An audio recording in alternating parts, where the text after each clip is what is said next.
After the migration of the Prophet Muhammad, peace be upon him, the Muslims left all their money and families in Quraysh and Mecca and and migrated to Yathrib. The people of Yathrib accompanied the Prophet along with the companions that we will name them Sahaba, who supported the Prophet. However, after a while, the Prophet decided to intercept a caravan containing the Muslims' money. The Sahaba thought that was just an ambush of a caravan, so 319 of them volunteered to fight. However, what they didn't know was that they will fight in the first battle in Islam.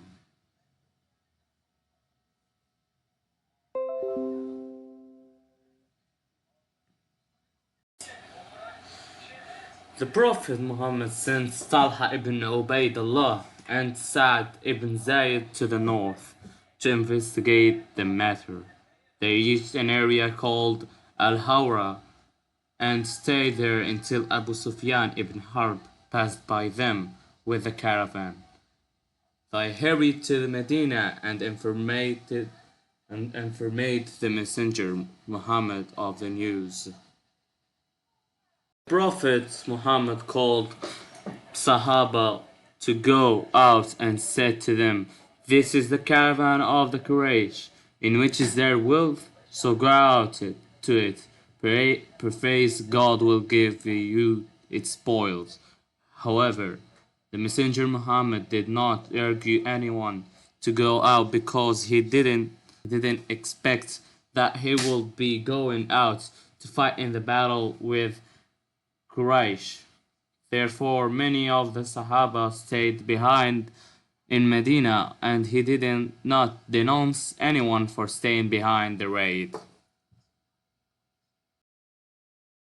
Muhammad and the Muslims left Medina on the 12th day of Ramadan in the second year of the Hijrah. When the Muslims went to Badr, the messenger assigned Abdullah bin Maktoum to lead the people in prayer in Medina. The messenger sent two of his companions to Badr, namely Adi bin Abi Zaghba al-Jahani وبسبس bin Amr al-Jahani as a vanguard to find out news of the caravan, and they returned to him with news of it. Abu Sufyan was informed that the Prophet Muhammad and his companions were on their way from Medina to intercept the contain his caravan. He immediately diverted its route to the Qasr road. He also sent Damdan ibn Amr al-Ghafari al-Kinan to Quraysh to agree with them to save their wealth and to inform them that the Prophet Muhammad had attacked them with his companions. Quraysh went out with 1,000 men to meet the Muslims in battle. Muslims slept at the lowest water of Badr, and the police arrived with 1,000 men. The Messenger Muhammad organized his army after he saw the obedience of the companions, their courage and their unity in fighting. He tied the white banner and handed it over Mus'ab ibn Umar and gave two black banners to Sa'd ibn Mu'ad and Ali ibn Abi Talib. The messenger began planning for the battle. He lined up the Muslims facing west with the sun behind him so that his enemy would face the sun. That is, he placed the sun behind his army and in front of his enemies so that his rays would hurt their eyesight. He also began straightening and leveling the ranks so that they will be straight and compact. Then the messenger began issuing orders and direction to his soldiers, including that he ordered them to shoot at the enemies if they approached them and know when they were at a great distance. The battle began when a man from Quraysh army, Al-Aswad ibn Abdul Sa'd al-Mukhzimi, came out and said, I swear to God that I will drink from their cistern, or I will destroy it, or I will die trying. Hamza ibn Abdul Muttalib came out of him to him, and when they met, Hamza struck him, cutting off his foot and half of his leg. He fell on his back, his leg gushing blood, towards his companions.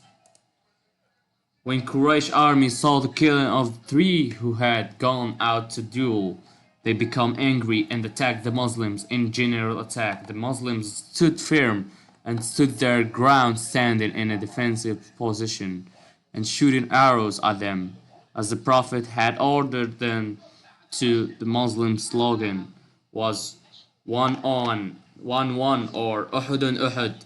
That was an order of prophets. The commander-in-chief of Quraysh army, Amr ibn Hisham al-Mukhzami, known to the Muslims as Abu Jahl, was killed. He was killed by two young men from Al-Ansar, Mu'ad ibn Afra and Mu'ad ibn Amr ibn al-Jumah. The, the death story of him was was a very surprising the story. These two young men was fighting while seeing Abu Jahl. He have a big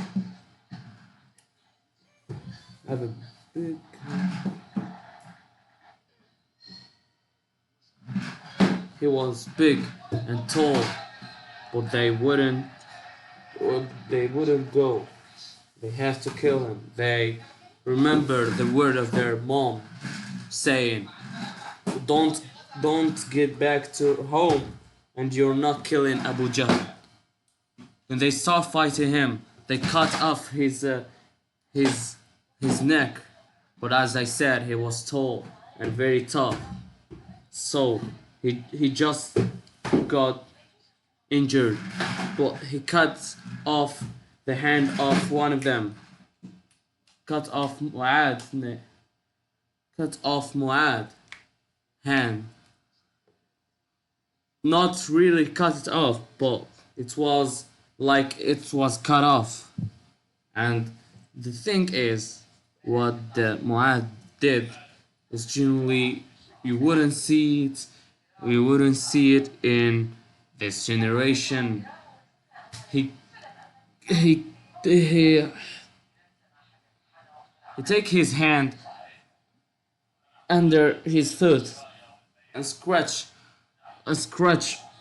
all back, so his hand cut off, cause he can't fight with this hand, and they start hitting Abu Jahl till he's down, and they kill him, and they do what their mom said to him before the battle.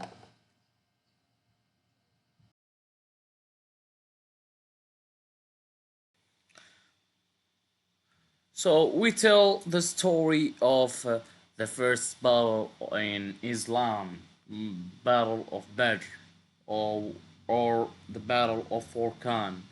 There's a lot of names of that battle, but the most famous one is Badr.